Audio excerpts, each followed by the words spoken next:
The morning of August 23rd, 1942, began with a sound that would haunt Stalingrad forever. Soviet anti-aircraft gunner Dmitri Volkov, manning a 12.7mm DSHK heavy machine gun on the roof of a grain elevator, heard it first. Not the engines, the scream. It came from above, from the southwest, a rising wail that seemed to tear the sky itself. Then he saw them. Junkers Ju-87 dive bombers, 11 of them in formation, their inverted gull wings and fixed landing gear unmistakable even at distance. Stukas. The aircraft fell from 4,000 meters in near vertical dives. Sirens mounted on their landing gear, creating that distinctive, blood-chilling shriek. Volkov watched bombs separate from the lead aircraft, falling toward the city center. He heard the whistling descent, then the concussion as 500-kilogram bombs detonated in residential blocks 300 meters away. The formation broke. Individual Stukas selected targets across the industrial district. One turned toward Volkov's position, diving at 75 degrees, its siren reaching crescendo. He tracked it with his gun sight, finger on the trigger, waiting. The bomb released at 700 meters altitude. The Stuka began its pullout, nose rising, speed bleeding off as the pilot fought the G-forces trying to black him out. For perhaps 3 seconds, the aircraft hung in Volkov's sights at less than 600 meters range, moving at barely 190 kilometers per hour, exposed, vulnerable, climbing through the envelope where his weapon could reach it. He fired a sustained burst, 30 rounds, tracers arced upward. He saw impacts along the engine cowling, the wing root, the cockpit canopy. The Stuka continued climbing for a moment, trailing black smoke, then rolled left and dove into the Volga River. If you're enjoying this deep dive into the story, hit the subscribe button and let us know in the comments from where in the world you are watching from today. That morning, Fliegerkorps 8 flew 1,600 sorties against Stalingrad. They dropped 1,000 tons of high explosives and incendiaries. 90% of the city's housing stock was destroyed in the first week. Between 40,000 and 70,000 civilians died, though historians now believe the lower figure more accurate. The aerial assault was the single most concentrated bombardment on the Eastern Front to that point in the war. But Volkov's experience that morning revealed something the Luftwaffe had known but hoped to obscure through terror and propaganda. The Junkers Ju-87, the aircraft that had become synonymous with German military might, the dive bomber whose scream represented blitzkrieg itself, was fundamentally vulnerable during the critical seconds of its pullout from attack dives. Soviet defenders learned this throughout that terrible autumn. They learned that the moment a Stuka released its bomb and began climbing away from its target, it became an easy mark for any weapon capable of engaging aircraft at medium altitude. Heavy machine guns, autocannons, even massed rifle fire from infantry positioned correctly. The aircraft that had terrorized Poland, France, and the Low Countries, that had sunk British ships and destroyed Soviet tank columns, had a fatal weakness built into its very design. The terror remained real. Men still cowered when they heard that scream. But terror and tactical vulnerability could coexist. By late 1942, Soviet forces defending Stalingrad had begun to understand this. By 1943, Stuka losses to ground fire had climbed to levels the Luftwaffe could no longer sustain. The psychological weapon had become a tactical liability. The story of how this happened and what it meant for the aircraft and the men who flew it reveals one of the war's profound ironies. The Stuka's greatest strength, its precision dive-bombing capability, contained within it the seed of its obsolescence. The Junkers Ju-87 was not born from a desire to create terror. It emerged from technical requirements issued by the German Air Ministry in the early 1930s, when the Luftwaffe was still a clandestine organization forbidden by the Treaty of Versailles. Germany needed a precision bomber that could be produced quickly and operated from the primitive airfields that would characterize future frontline operations. Hermann Pohlmann's design team at Junkers created something remarkable. The prototype first flew in September 1935, powered ironically by a Rolls-Royce engine. The aircraft featured inverted gull wings, fixed landing gear with distinctive spatted wheel covers, and an automatic dive-bombing system that represented genuine innovation. This system was the Stuka's defining feature. When the pilot extended dive brakes, the aircraft automatically entered a dive. During the dive, controls were restricted to prevent dangerous maneuvering, but allowed precise aiming. When the bomb released, the system automatically pulled the aircraft out of the dive and returned it to level flight. This automation prevented pilots from blacking out during the high-G pull-out and crashing. The Stuka could dive at 70 to 80 degrees, nearly vertical, achieving precision that level bombing could never match. But precision demanded compromise. To dive that steeply and recover safely, the Stuka needed strong airframe construction, adding weight. It needed dive brakes to prevent the aircraft from exceeding safe speeds during the dive, adding drag. It needed fixed landing gear to operate from rough frontline airfields, adding more drag. The result was an aircraft with a maximum speed of only 380 kilometers per hour, with a cruise speed of barely 250 kilometers per hour. The Junkers Jumo 211 engine produced 1,180 horsepower at optimal altitude, adequate but not exceptional. The aircraft carried two 7.92 mm MG-17 machine guns firing forward, and a single MG-15 machine gun for rear defense operated by the radio operator. Bomb load was 700 kilograms for the B variant, the version that entered mass production in 1938. Early combat vindicated the design. Stukas saw first action in Spain's Civil War in 1936 and 37, operating without effective opposition. Poland in September 1939 became the Stuka's proving ground. Flying in close coordination with advancing panzer columns, the dive bombers destroyed artillery positions, troop concentrations, and command posts with devastating accuracy. Losses were minimal. France in May and June 1940 confirmed the pattern.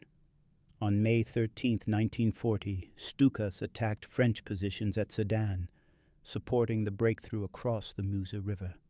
Continuous attacks by several Stuka groups broke French morale.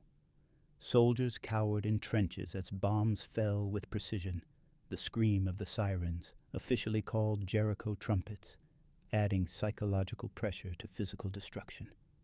The bridgehead was secure by nightfall. German tanks crossed the next day. The screaming siren was not accidental. It was a propaganda device, a sound designed specifically to terrorize. Hermann Göring personally ordered its installation. The siren served no tactical purpose and actually warned targets of incoming attack, giving defenders precious seconds to take cover. But its psychological impact proved undeniable. The sound became synonymous with German air power and the Blitzkrieg victories of 1939 through 42. By mid-1940, the Stuka's reputation was established. It was the precision weapon of modern warfare, the aircraft that could destroy specific targets while panzer columns there raced past enemy positions too quickly for traditional artillery support. Luftwaffe Doctrine centered the dive bomber as essential to combined arms operations. But the early victories had been won against opponents who lacked either effective fighter cover or substantial anti-aircraft defenses. The Stuka had faced Polish forces still reorganizing from mobilization, French units demoralized by rapid defeat, and British forces evacuating from Dunkirk. What happened when the Stuka faced a prepared, determined enemy with proper weapons would reveal the compromise built into its design. The Battle of Britain exposed what Poland and France had obscured. In August 1940, Stuka units were committed against British targets across southern England. Royal Air Force Hurricane and Spitfire fighters, operating over their home territory with excellent radar warning, intercepted Stuka formations repeatedly. On August 13th, 15 Stukas from Sturzkampfgeschwader 77 attacked RAF Detling Airfield.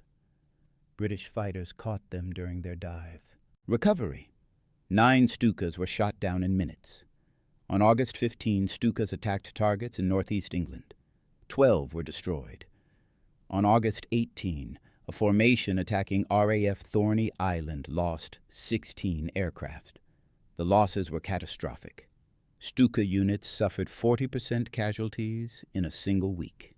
The aircraft's slow speed, poor maneuverability, and weak defensive armament made it helpless against modern fighters. Hermann Göring withdrew Stukas from daylight operations over Britain by late August. The invincible precision bomber had proven excessively vulnerable when opposed by capable fighters. But the Luftwaffe had no replacement. Development of successor designs had not progressed far enough. The Focke-Wulf FW-190 could perform some ground attack missions but lacked the Stuka's dive-bombing precision. So the Stuka continued service, withdrawn from the Western Front, and committed to operations in the east where Luftwaffe fighter superiority could be maintained. Operation Barbarossa, the invasion of the Soviet Union beginning June 22, 1941, returned the Stuka to prominence. Soviet air defenses were initially weak, disorganized by surprise and the destruction of hundreds of aircraft on the ground in the war's opening hours. Stuka units roamed forward areas with relative freedom, destroying Soviet tanks, artillery, and troop concentrations. The psychological impact on Soviet forces was severe. Red Army soldiers called them musicians or screechers, the sound alone causing panic. The effectiveness continued through 1941 and into early 1942. Stuka pilot Hans-Ulrich Rudel, who would become the Luftwaffe's most decorated officer, flew mission after mission, perfecting techniques for precision attacks on bridges, tanks, and artillery positions. Stuka groups supported the drives toward Moscow, Leningrad, and into the Caucasus. They seemed vindicated despite the British experience, but the Soviet Air Force was not destroyed. It was reorganizing, re-equipping, learning. Soviet anti-aircraft defenses, initially scattered and poorly coordinated, were being consolidated around critical targets, and Soviet commanders were beginning to understand the Stuka's operational pattern. The aircraft's precision required it to dive steeply, then pull out at relatively low altitude. During this pull-out, lasting perhaps 5 to 8 seconds, the Stuka's speed dropped to its minimum, barely 190 kilometers per hour. The aircraft was climbing, exposed, unable to maneuver aggressively without stalling. Any weapon capable of engaging aircraft at 600 to 1,000 meters had a clear, slow-moving target. Soviet 12.7mm DSHK heavy machine guns, similar to the American Browning M250 caliber, had effective range against aircraft to 1,500 meters. The 23mm VV autocannon, increasingly common in Soviet service, could engage aircraft to 2,000 meters. Even massed rifle fire from infantry positioned near likely Stuka targets could prove dangerous during the pull-out phase. The Stalingrad campaign would demonstrate this vulnerability on a scale that could no longer be ignored. Between August and November 1942, Luftflotte 4 flew nearly 1,000 sorties per day on average, the bulk directed at Stalingrad. The concentrated operations gave Soviet defenders repeated opportunities to engage Stukas during their most vulnerable moments. What Dmitri Volkov experienced on August 23rd, shooting down a Stuka with heavy machine gun fire, became increasingly common as autumn progressed. The terror weapon was becoming a target. The psychological advantage that had carried the Stuka through 3 years of war was about to collide with tactical reality. The Junkers Ju 87B2, the primary variant operating over Stalingrad in 1942, was a precisely engineered machine. Its specifications were not secret. They were known to Luftwaffe command, to the pilots who flew it, and increasingly to Soviet intelligence analyzing captured examples and photographic reconnaissance. The aircraft measured 11.1 meters in length, with a wingspan of 13.8 meters. Empty weight was 2,760 kilograms. Maximum takeoff weight reached 4,340 kilograms when loaded with full fuel, 2 crew members, and maximum bomb load.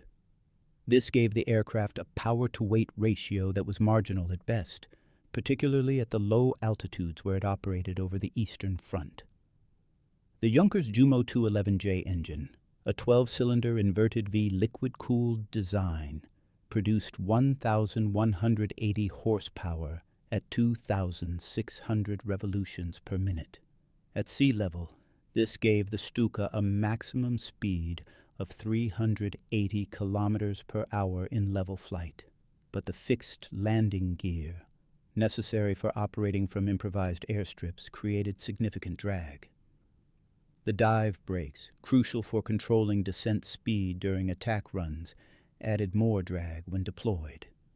In practice, combat-loaded Stukas rarely exceeded 350 kilometers per hour in level flight. The dive sequence was standardized through training and enforced by the automatic pull-out system. The pilot would approach the target at approximately 4,000 meters altitude, flying at cruise speed of 250 kilometers per hour. Upon identifying the target, he would extend the dive brakes, mounted beneath the wings. The aircraft would pitch forward into the dive, stabilizing at between 70 and 80 degrees from horizontal.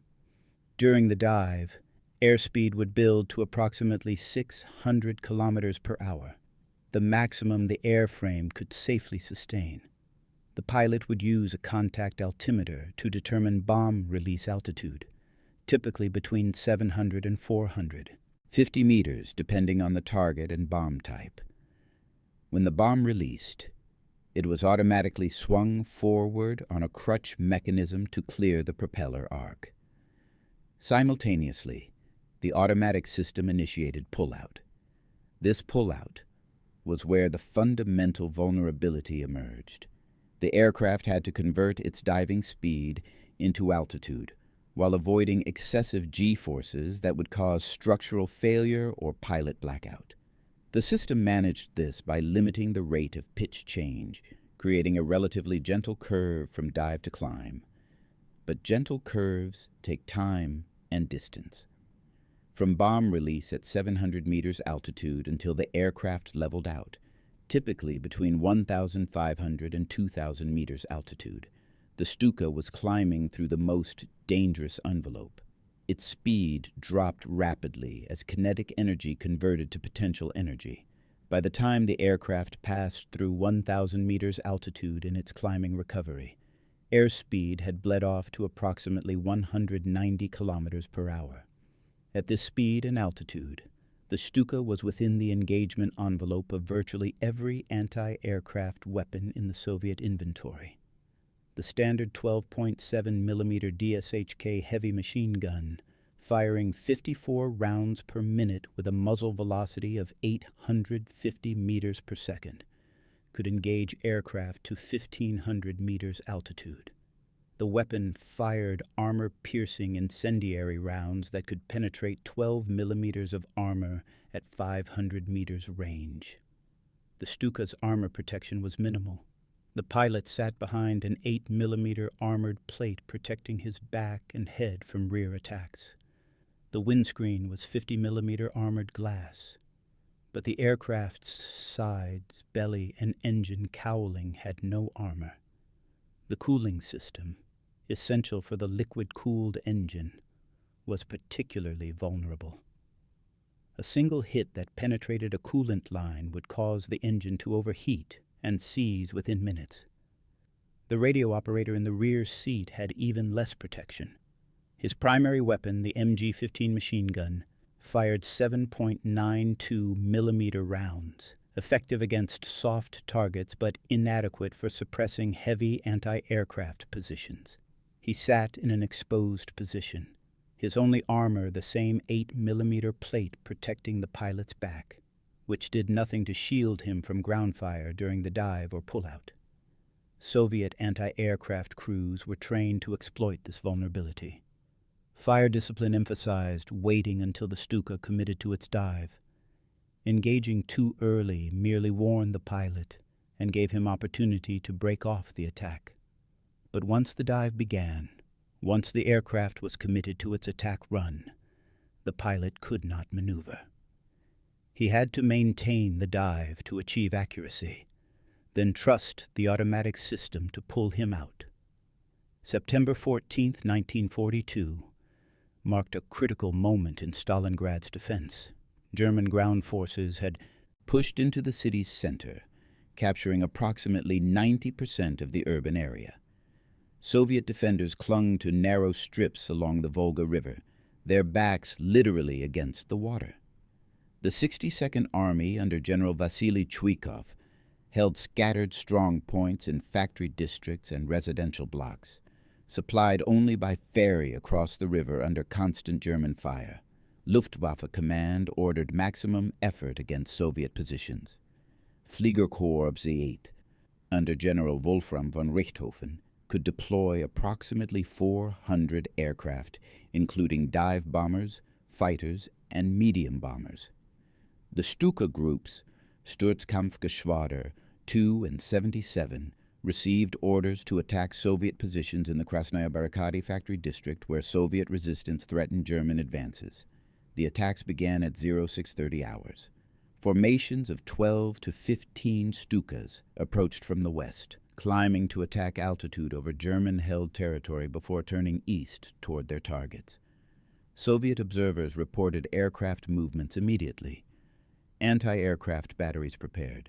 Infantry units manning heavy machine guns in defensive positions received orders to engage aircraft during pullout if targets came within range. The first formation reached the target area at 0645 hours. They dove from 4,000 meters, sirens screaming, targeting a Soviet command post and artillery positions identified through reconnaissance. Bombs fell with precision. Explosions rippled through the factory complex. The lead Stuka pulled out successfully, climbing away toward German lines. The second aircraft released its bomb at 650 meters altitude. The automatic pullout engaged. As the aircraft climbed through 900 meters altitude, 3 Soviet DSHK positions opened fire simultaneously. The positions were separated by approximately 200 meters, creating a crossfire. Tracers arced upward. The gunners had learned from weeks of combat to lead the target, aiming where the climbing aircraft would be rather than where it appeared in their sights. Hits registered along the Stuka's engine cowling and left wing route. The engine began trailing black smoke immediately. The pilot attempted to maintain his climb, perhaps hoping to reach German lines before the engine failed completely. The smoke trail thickened. At approximately 1,200 meters altitude, the engine seized. The propeller stopped. The aircraft nosed over and fell, impacting in the Volga River 300 meters from the eastern bank. The third Stuka in formation witnessed this. The pilot had no option to abort. His dive was committed. He released his bomb and began pullout. The Soviet guns shifted aim. This pilot recognized his danger. As soon as the automatic system released control, he shoved the throttle forward and began aggressive maneuvering, jinking left and right, despite the risk of stalling at low speed. Tracers passed through the haze, space his aircraft had occupied moments before. He climbed at maximum power, accepting the risk of engine damage from overboost, rather than maintaining the predictable climb pattern that had killed his wingman. He escaped, but barely, reporting heavy and accurate anti-aircraft fire over the target. The remaining Stukas in formation adjusted their attacks, some diving from higher altitude to release bombs earlier, others approaching from different vectors to avoid the concentrated fire. But Soviet defenders had positioned their weapons well. By the end of the morning sortie series, 4 Stukas had been shot down by ground fire. 2 more crash-landed behind German lines with severe damage. Similar patterns repeated throughout September. Luftwaffe daily loss reports show consistent Stuka casualties to Soviet anti-aircraft fire. On September 20th, 5 Stukas were lost to ground fire in a single day. On September 24th, 6 more. These were not losses to Soviet fighters. These were aircraft brought down by ground-based weapons during the vulnerable pull-out phase of their attack runs. If you find this story engaging, please take a moment to subscribe and enable notifications. It helps us continue producing in-depth content like this. Stuka pilots began reporting the changed tactical situation. Lieutenant Hans-Ulrich Rudel, already recognized as an exceptional pilot with dozens of successful missions, noted in his combat reports that Soviet anti-aircraft fire had become extraordinarily accurate and heavy around Stalingrad. He advocated for higher release altitudes and steeper pull-out angles, accepting reduced accuracy to improve survival. But higher release altitudes defeated the Stuka's purpose.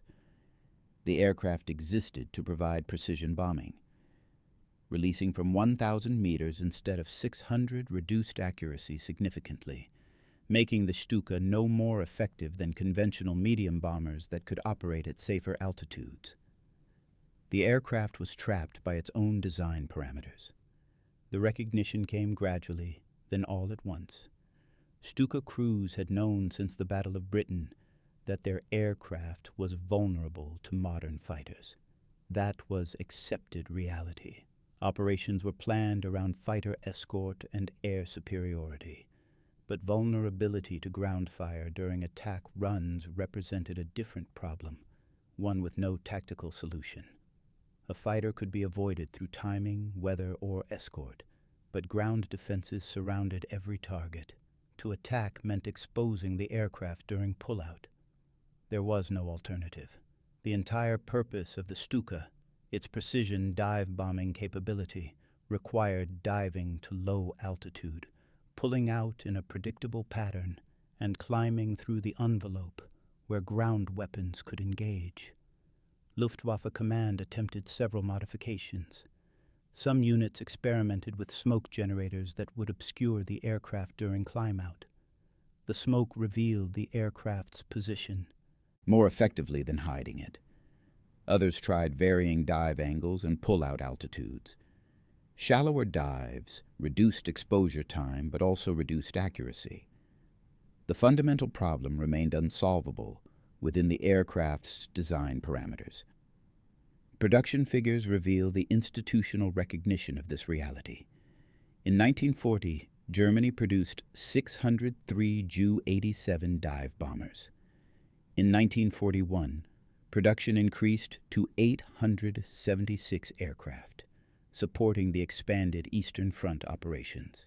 But in 1942, despite the demands of Stalingrad and North Africa, production dropped to 789 aircraft.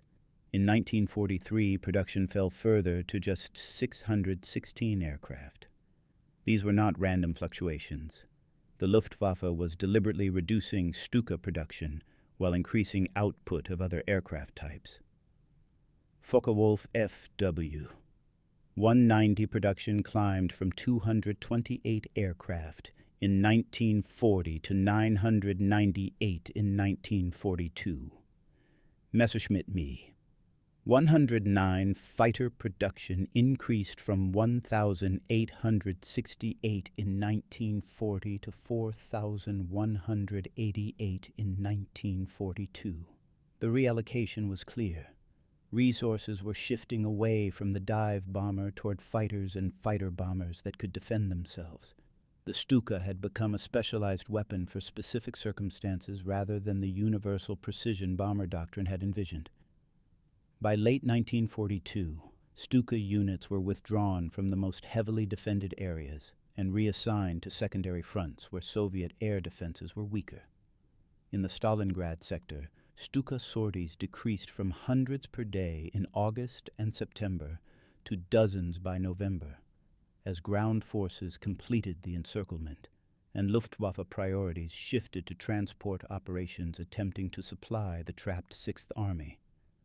Surviving Stuka pilots understood what this meant. They were flying obsolete aircraft in roles that could not be adequately protected. Some, like Rudel, adapted through exceptional skill and aggressive tactics. Rudel would survive the war with over 2,500 missions flown, an extraordinary record built on talent, luck, and willingness to take risks other pilots avoided. But most were not Rudel.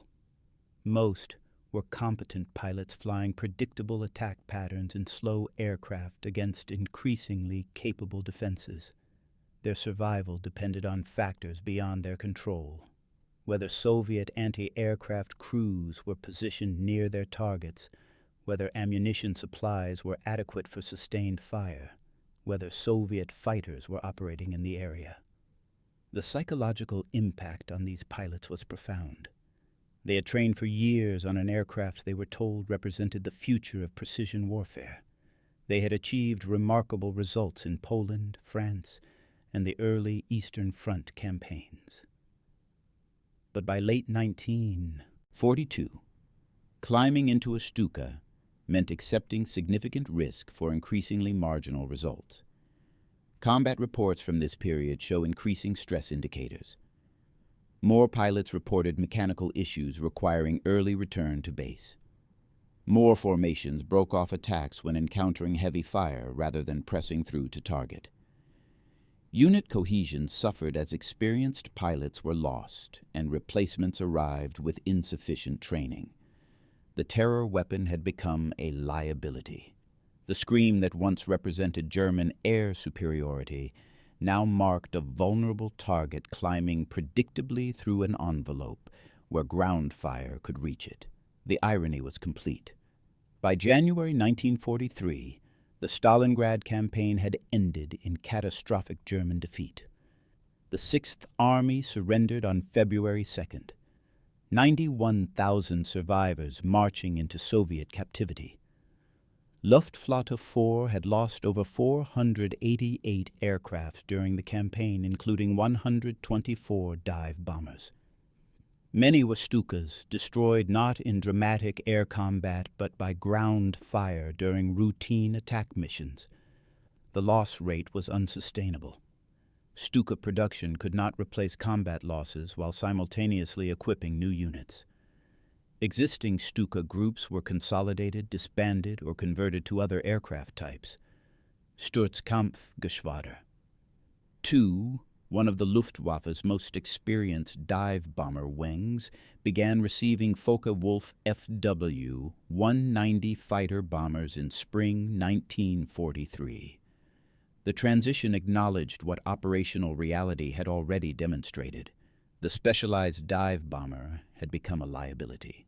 Soviet anti-aircraft defenses continued improving throughout 1943 and 44. The Red Army fielded increasing numbers of 37mm automatic anti-aircraft guns, weapons specifically designed to engage low-flying aircraft. These guns could fire 120 rounds per minute to an effective ceiling of 3,000 meters. Precisely the altitude range where Stukas operated during their attack runs. German forces retreating across Ukraine and Belarusia in 1944 found themselves defending against Soviet air superiority rather than exercising it. The few remaining Stuka units operated primarily at night or during periods of poor weather when Soviet fighters were grounded. Daylight operations against defended targets became suicide missions. The Normandy invasion in June 1944 revealed how completely the tactical situation had reversed. The Luftwaffe could deploy only 319 aircraft against Allied forces landing in France, compared to over 11,000 Allied aircraft providing support. No Stukas participated in the defense. The aircraft that had terrorized France in 1940 was absent from the battle for France's liberation. Individual Stukas continued flying missions until war's end, primarily on the Eastern Front, where isolated units still operated the type. But these were desperation measures, using available aircraft because nothing else existed. Hans-Ulrich Rudel flew his final combat mission on May 8, 1945, hours before German surrender. He had survived when thousands of his fellow Stuka pilots had not. The casualties were difficult to calculate precisely. Luftwaffe records were incomplete, destroyed in the war's final chaos. But estimates suggest between 60 and 70% of all Stuka pilots who flew combat missions after 1941 were killed, wounded, or captured. The rate exceeded losses in fighter units, in bomber units, in virtually every other Luftwaffe specialty. Flying Stukas had become one of the most dangerous assignments in German military service. The aircraft themselves, those that survived the war, were almost universally scrapped. No air force wanted them. They represented obsolete design philosophy, artifacts of a tactical doctrine that had failed under the pressures of modern warfare. A few were preserved in museums, static displays showing what German dive bombers had looked like, but these were curiosities rather than combat-capable machines. Soviet forces captured intact examples during their advance into Germany. These were evaluated thoroughly at Soviet testing facilities. Engineers confirmed what combat had already proven. The aircraft was slow, poorly armed, inadequately armored, and fundamentally vulnerable during the critical moments of its attack sequence. Soviet reports recommended against developing similar aircraft. Future ground attack aviation would emphasize speed, armor protection, and heavy armament rather than dive bombing precision. The Americans and British reached similar conclusions independently. The United States had developed its own dive bombers, aircraft like the Douglas SBD Dauntless that achieved remarkable success in the Pacific. But these operated primarily against naval targets where anti-aircraft defenses were limited and fighter escort could be provided. Against land targets defended by concentrated anti-aircraft weapons, even American dive bombers proved vulnerable. Post-war doctrine emphasized fighter bombers and tactical aircraft that could defend themselves rather than specialized, vulnerable dive bombers. The Stuka's legacy was thus one of obsolescence despite early success. It had been the right aircraft for a specific tactical situation that no longer existed by mid-war. The Stuka's story illuminates a fundamental truth about military technology and doctrine. Equipment designed for the last war, or for an idealized vision of the next war, often fails when confronted with actual combat conditions that differ from the design assumptions. The Junkers Ju-87 was engineered around specific requirements that made perfect sense in the context of early 1930s military thinking.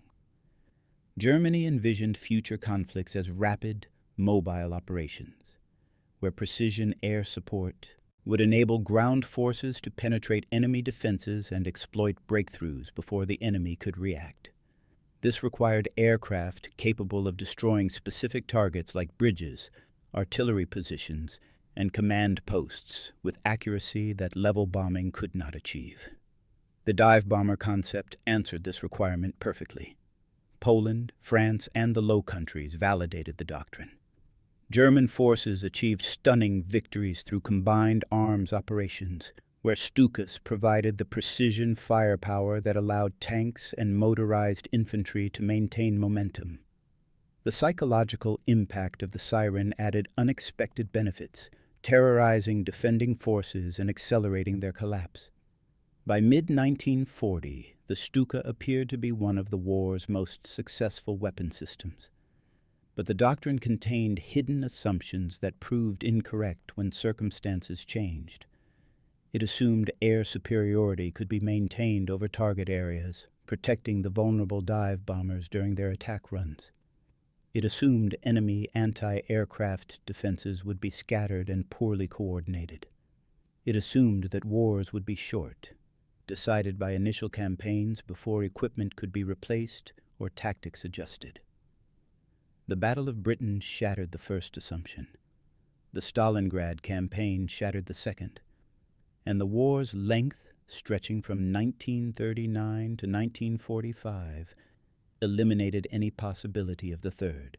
The Stuka, designed for a specific operational concept, found itself employed in a different war against opponents who understood its vulnerabilities and possessed the means to exploit them.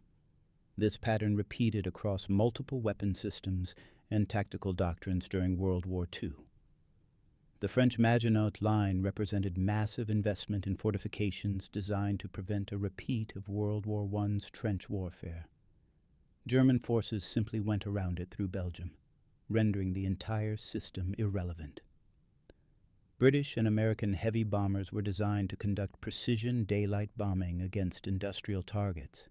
German fighters inflicted such severe casualties that the doctrine had to be modified, first with fighter escorts, then with acceptance of less precise but safer night bombing by British forces. Japanese aircraft carriers achieved stunning success at Pearl Harbor and across the Pacific in early 1942. But their design philosophy, emphasizing offensive striking power over damage control and defensive systems, proved catastrophic when American forces learned to fight back effectively. Japanese carriers lost at Midway in June 1942 burned and sank after suffering damage that American carriers could have survived through superior damage control procedures.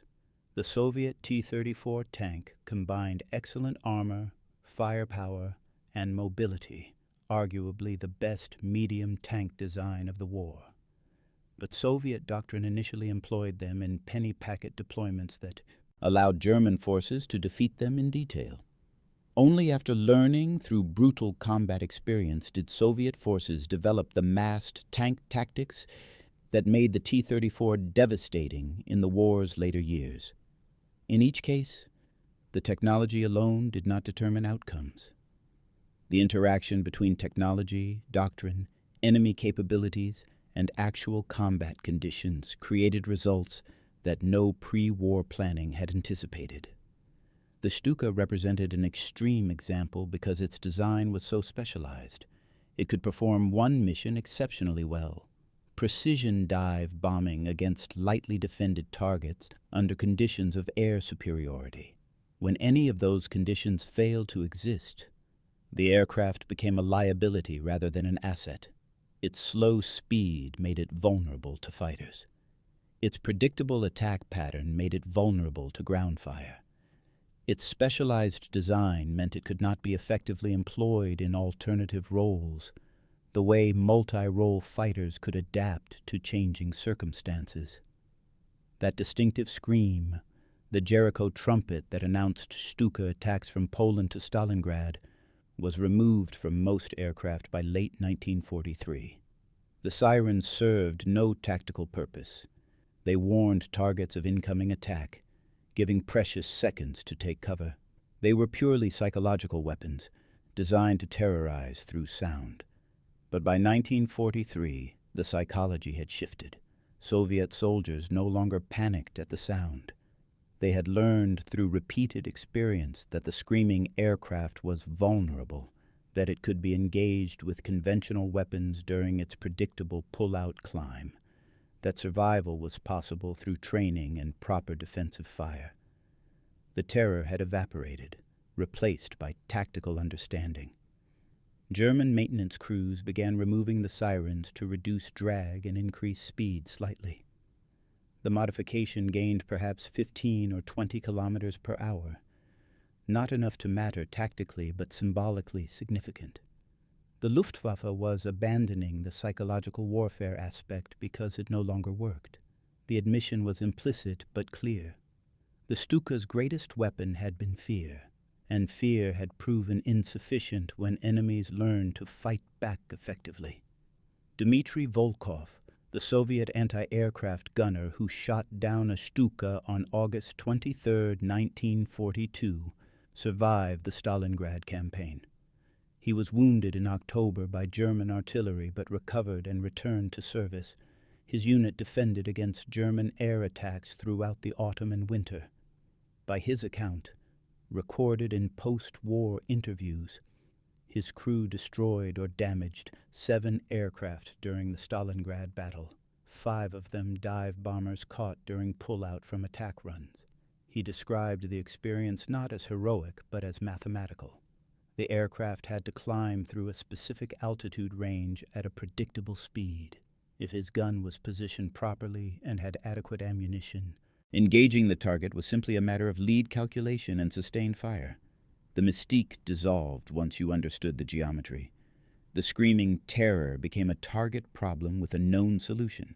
This transformation, from terror to tactics, from psychological dominance to vulnerability, represents the Stuka's true legacy.